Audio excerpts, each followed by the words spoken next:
aquilo que me dá esperança. Quero trazer à memória aquilo que me dá esperança.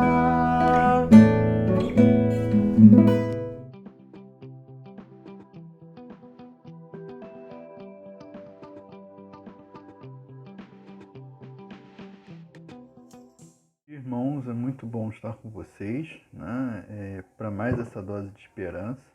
Pedimos que seja um momento que abençoe e continue abençoando a cada um, a cada dia.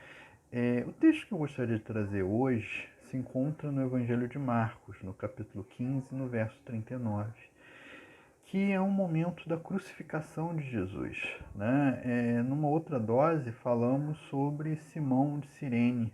Hoje nós vamos falar de um outro personagem que estava vendo aquela crucificação, que viu o sacrifício de Jesus na cruz. E diz assim o texto bíblico: quando o centurião que estava em frente de Jesus ouviu o seu brado e viu como ele morreu, disse: realmente, esse homem era filho de Deus.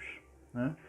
Irmãos, esse centurião, o centurião era um soldado, né, romano, que ele comandava uma centúria, ou seja, 100 soldados. Né? Então ele tinha a responsabilidade de comandar uma tropa de 100 homens. Né? E provavelmente era ele que supervisionava, que acompanhava aquela crucificação, uma vez que Jesus oficialmente foi crucificado pelo Império Romano. Né? E assim, a crucificação é um momento, né, que tomou de surpresa os discípulos. Né? Nós vemos na Bíblia isso nos evangelhos de cabo a rabo, de ponta a ponta.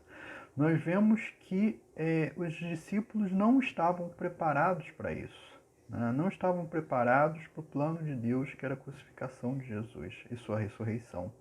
Então, quando Jesus foi preso, quando Jesus foi posto sobre tortura e foi posto sobre suplícios, foi julgado, os discípulos de Jesus fugiram, eles foram para outro lugar, sumiram de cena. Né? Pedro, inclusive, chegou a negar Jesus. Né? As mulheres, né, que seguiam Jesus, como Maria Madalena, Maria, sua própria mãe, Maria, mãe de Jesus, Salomé e outras, né, se mantinham afastadas, distantes, chorando por Jesus, mas afastadas daquela crucificação. Né? Todos estavam com medo, todos estavam perplexos. Mas este homem, este centurião, percebe e vê alguma coisa que ninguém tinha visto. Porque se nós olharmos o Evangelho de Marcos, nos seus 16 capítulos, é a primeira vez que alguém reconhece que Jesus era filho de Deus em todo o Evangelho. Não há outra citação antes disso que Jesus era filho de Deus.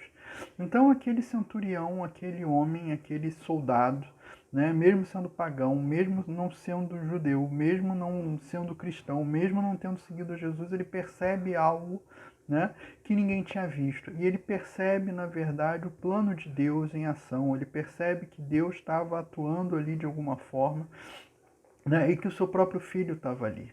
Né? Então, assim, nós temos diante de nós, muitas vezes, circunstâncias a qual nós não entendemos, circunstâncias a qual nós não compreendemos, circunstâncias que nos são dolorosas, que nos são difíceis, que nos inquietam.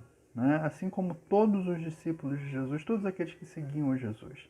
Mas há um plano maior, há algo maior. Né? Porque Jesus disse que ele iria para Jerusalém, ele seria posto nas mãos dos gentios, ele seria crucificado, mas ele ressuscitaria. Né?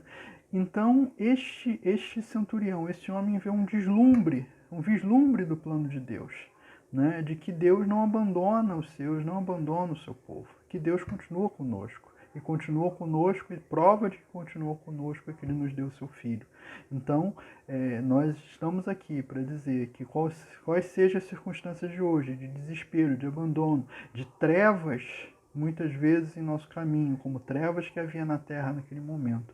Deus está lá e Deus continua nos guiando através de seu Filho. Compartilhe esse vídeo em suas redes sociais. Ajude-nos a ampliar o alcance das publicações que nós fazemos para vocês. Siga-nos aqui no Facebook, no YouTube e no Instagram. Ore pelo nosso ministério para que possamos alcançar cada vez mais pessoas. Em nome de Jesus, Cristo é a nossa paz.